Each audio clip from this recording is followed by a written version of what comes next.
Hello అండి. ముందుగా అందరికీ నమస్కారము. మనం లాస్ట్ టైం సుందరాకాండలోని 1-6 సర్గల గురించి తెలుసుకున్నాము. ఇప్పుడు మనం సుందరాకాండలోని 7-12 సర్గల గురించి నేను మీకు చెప్తాను. అలాగే మీరు నా ఛానల్‌ని స్కిప్ చేయకుండా చూడండి. ఇప్పుడు మనం గత 6 సర్గలలో హనుమంతుడు లంకలో ప్రవేశించాడు. ఇప్పుడు 7-12 సర్గల వరకు హనుమంతుడు రావణుడి అంతఃపురంలో సీతమ్మను వెతికే విధానం, ఆయన పడే సంఘర్షణ గురించి చూద్దాము. ఈ సర్గ మనకు హనుమంతునిలోని వివేకము మరియు భక్తి స్పష్టంగా కనిపిస్తాయి. సుందరాకాండలోని 7వ సర్గ రావణుడి అంతఃపురము పుష్పక విమానము. కథ: లంకలోని సాధారణంగా ఇళ్లల్లో సీతమ్మ కనపడకపోవడంతో హనుమంతుడు నేరుగా రావణుడి అంతఃపురంలోనికి ప్రవేశించాడు. అక్కడ శిల్పి విశ్వకర్మ నిర్మించిన అద్భుతమైన పుష్పక విమానము హనుమంతుని కంట పడింది. అది రత్నాలు, పసిడి, రకరకాల రంగుల వెలుగుతో ప్రకాశిస్తుంది. ఆ భవనము సుగంధ ధూపాలతో గుబాళిస్తుంది. స్వర్గంలో ఉన్న అమరావతి నగరంలా అనిపిస్తుంది. చుట్టూ మత్తగజాలు, ఆజానుబావులైన రాక్షస యోధులు కావలి కాస్తూ ఉన్నారు. నీతి: రాక్షసుల దగ్గర అధర్మంతో సంపాదించిన ఐశ్వర్యం ఎంత వైభవంగా ఎంతైనా ఉండవచ్చు, కానీ ధర్మం లేని చోట ఆ ఐశ్వర్యానికి విలువ లేదు. ఇప్పుడు మనం సుందరాకాండలోని 8వ సర్గ గురించి చెప్పుకుందాము. పుష్పక విమానము సమగ్ర వర్ణము.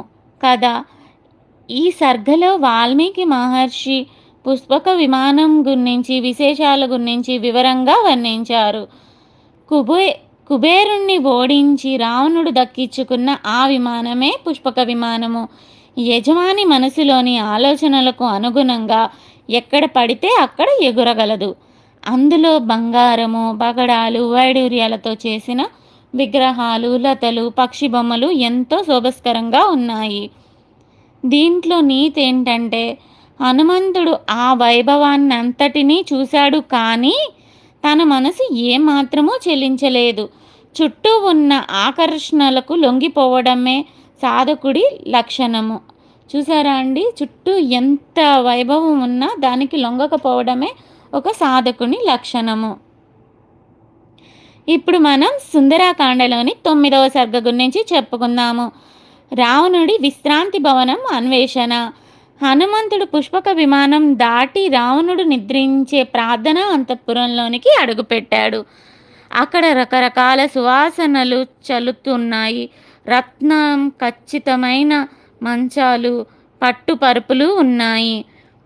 ఆ భవనంలో రావణుడు మద్యం తాగి వివిధ రకాల వాయిద్య పరికరాలతో ఆటపాటలతో అలసిపోయి నిద్రపోతున్న వందలాది మంది రాక్షస స్త్రీల మధ్య ఉన్నాడు. వారందరూ దేవ గంధర్వ రాక్షస కన్యలు.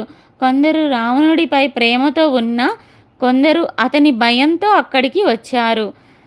దీంట్లో నీతి ఏంటంటే, రావణుని భోగాలకు అధర్మానికి ఇక్కడ ప్రత్యేకంగా చూడవచ్చు. ధర్మపదంలో నడిచే శక్తి ఇంటిదైనా చివరకు నాశనం అవుతుంది. ధర్మపదంలో నడవని ఏ శక్తి అయినా చివరికి నాశనం అవుతుందని దీని సారాంశము. సుందరాకాండలోని 10వ సర్గకి మనం ఇప్పుడు వచ్చాము. మండోదరిని చూసి సీతమ్మ అనుకోవటం. దీంట్లో కథ ఏంటంటే, అన్వేషిస్తూ ముందుకు వెళ్ళిన హనుమంతుడికి ఒక అద్భుతమైన దివ్య మంచం మీద నిద్రపోతున్న రావణాసుని చూశాడు. అతను పర్వతంలా పడుకొని ఉన్నాడు. ఆ రావణుని పక్కన అత్యంత సుందరి కాంతివంతమైన రూపంతో ఉన్న మండోదరి నిద్రపోతుంది. ఆమె రూపము, ఆభరణాలు చూసి హనుమంతుడు ఒక క్షణం భ్రమపడి, ఈమెయేనేమో సీతాదేవి, నేను సీతమ్మను చూశాను అని ఆనందంతో తను తోకను నేలకు కొడుతూ వానర సహజమైన మురిపంతో గంతులు వేశాడు. కానీ వెంటనే తరించుకొని రాముడి వియోగంతో ఉన్న సీతమ్మ రావణుడి పక్కన ఇలా పట్టు పరుపుపై ఆభరణాలతో హాయిగా నిద్రపోదు. ఆమె ఆహార పానీయాలు మాని ఏడుస్తూ ఉంటుంది. కాబట్టి ఈమె సీతాదేవి కాదు అని ఆయన నిర్ణయించుకున్నాడు. దీని నీతి ఏంటంటే, త్వరపడి నిర్ణయాలు తీసుకోకూడదు. కనిపించే ప్రతిదీ నిజం కాదు. వివేకంతో, ఆలోచనతో నిజ నిజాలను నిర్ధారించుకోవాలి. ఇప్పుడు మనం సుందరకాండలోని 11వ సర్గకి వచ్చాము. హనుమంతుని మానసిక ఆందోళన, నిరాశ. అంతఃపురం అంతా వెతికిన సీతాదేవి దొరకపోవడంతో హనుమంతుడు తీవ్రమైన నిరాశతో మునిగిపోయాడు. ఆందోళన. పరస్త్రీలు నిద్రపోతున్న అంతఃపురాన్ని చూడటం వల్ల నాకు పాపం చుట్టుకుంటుందేమో అని కాసేపు సంశయించాడు. కానీ నేను కామంతో చూడలేదు. కేవలం రామకార్యం కోసం, సీతను వెతకడం కోసమే చూశాను. మనస్సు పవిత్రంగా ఉంటే పాపం అంటదు అని తేల్చుకున్నాడు. దుఃఖం. సీతమ్మ దొరకలేదు. నేను రాముడి దగ్గరికి వెళ్ళి ఏం చెప్పాలి? సీత లేనంటే రాముడు ప్రాణాలు వదిలేస్తాడు. రాముడి వియోగంతో లక్ష్మణుడు, సుగ్రీవుడు, వానరులంతా నశిస్తారు. నా వల్ల అందరూ చనిపోతారా అని తీవ్రంగా బాధపడతాడు. పట్టుదల. కాసేపు ఆత్మహత్య చేసుకుందామా అనే ఆలోచన వచ్చినా చనిపోతే ఏ పని నెరవేరదు. బతికి ఉంటేనే ఏదైనా సాధించవచ్చు. నేను సీతమ్మను వెతకకుండా వెనక్కి వెళ్ళను అని నిశ్చయించుకుంటాడు. దీంట్లో నీతి ఏంటంటే, ఎంతటి కష్ట సమయంలోనైనా ఆత్మహత్య ధోరణి తప్పు. ఒక క్షణం ధైర్యం వీడకుండా పోరాడితే విజయం లభిస్తుంది అనే గొప్ప జీవిత సూత్రాన్ని హనుమంతుడు ఇక్కడ నిరూపించాడు.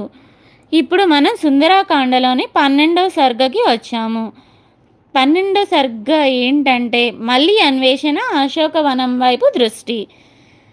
హనుమంతుడు మనస్సు ప్రశాంతపరుచుకొని మళ్ళీ ప్రార్థన చేయడం మొదలుపెట్టాడు. శ్రీరాముణ్ణి, లక్ష్మణుణ్ణి, సుగ్రీవుణ్ణి, సకల దేవతలకు నమస్కరించాడు. నాకు సీతాదేవి కనిపించేలా ఆశీర్వదించండి అని.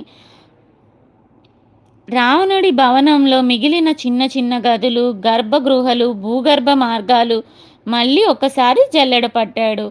అంతఃపురంలో ఎక్కడా సీతమ్మ లేదని పూర్తిగా నిశ్చయించుకున్నాక భవనం బయట ప్రాకారానికి సమీపంలో ఉన్న దట్టమైన చెట్లు కూడిన అశోకవనం వైపు ఆయన కంటపడింది. నేను ఇప్పటి వరకు వెతకని ప్రదేశాలలో అశోకవనం మాత్రమే ఉంది.